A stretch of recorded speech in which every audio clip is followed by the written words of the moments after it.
Praise the Lord. My name is Gabriel Rios, and today I have a message. I have a word for you. And today we're going to find this in the book of Luke, chapter 19, verse 1 through 10. And it says as follows: And Jesus entered and passed through Jericho. And behold, there was a man named Zacchaeus, which was a chief among the publicans, and he was rich. And he sought to see Jesus, who he was, and could not for the press, because he was little of stature. And he ran before and climbed up into a sycamore tree to see him, for he was to pass that way. And when Jesus came to the place, he looked up and saw him, and said unto him, Zacchaeus, make haste, come down, for today I must abide at thy house. And he made haste and came down and received him joyfully. And when they saw it, they all murmured, saying that he was gone to be a guest with a man that is a sinner. And Zacchaeus stood and said unto the Lord, Behold, Lord, the half of my goods I give to the poor. And if I have taken anything from any man by false accusation, I restore him fourfold. And Jesus said unto him, This day salvation is come to thy house, for so much as he is also a son of Abraham. For the Son of Man is come to seek and to save that which is lost. I've entitled my message, God Will Turn It Around. Now, when we look more profoundly into the text, we see that Luke is the only apostle, the only person that notates what happened in Jericho. We don't see it in any other text. We don't see it in any other book of the Bible of who Zacchaeus was.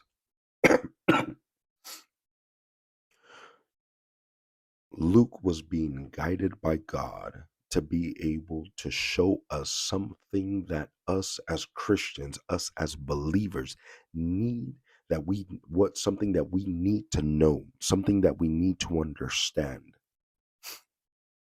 And I honestly believe that God is trying to show us that it's not about having titles. It's about being effective in God's work. Zacchaeus was a man of a high title within his community, but the community that he was a part of did not receive him as their own. They had rejected him because um, he was working for the Romans to take from his own people. He was working with the Romans, and basically he was ripping his own people off and taking their money and taking more of their money. And the Romans liked what he was doing. They liked the amount of money that was coming in. So they began to give him better and higher titles within his community.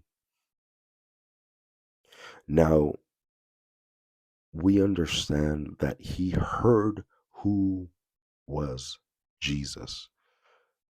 But because of his stature, because of how high or how tall he was not able to see him. Now, why is this?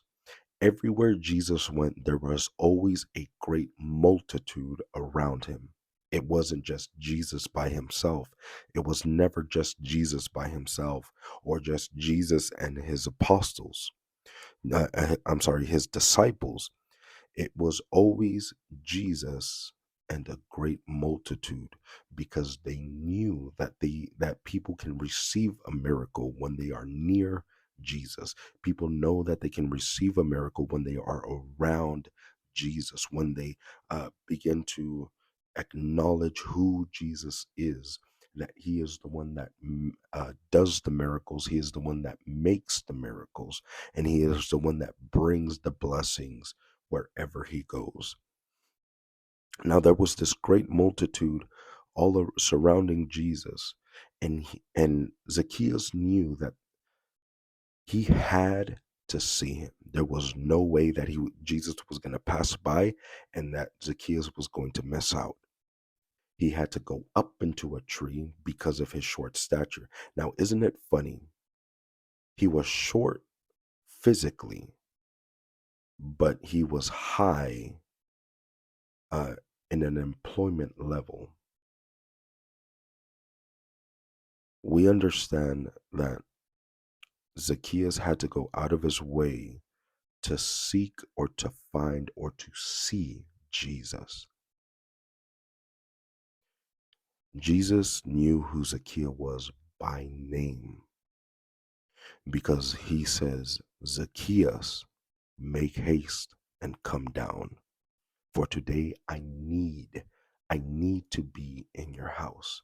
I need to dwell in your house. I need to come into your house.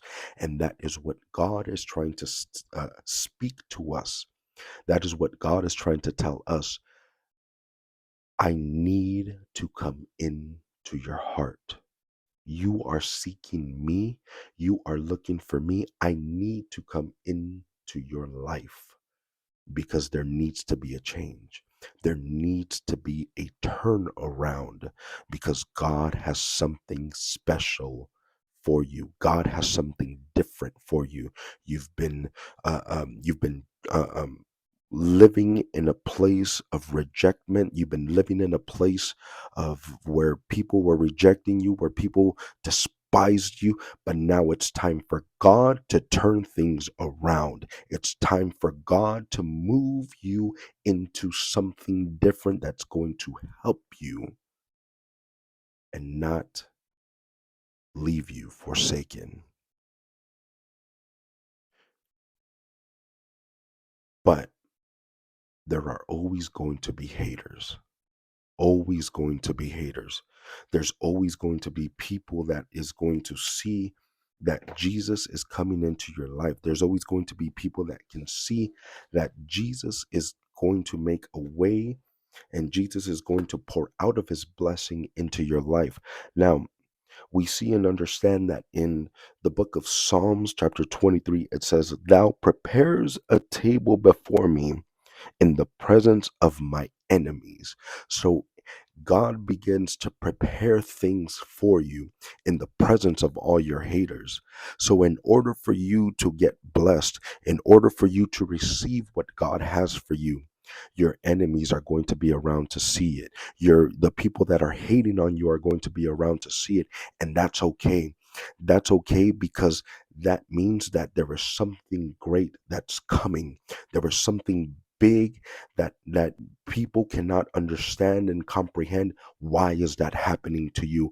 Why? Because you have decided to seek Jesus. You have decided to look for God. So now that you have looked for God, God is going to make a way to dwell into your house. But you need to open up your house to Jesus. You need to open up your heart to God. You need to open up your life to Jesus. So, in order for God to do what he needs to do, you need to open your life to him, and he will turn things around for the better. He will turn things around so that you may receive your blessing.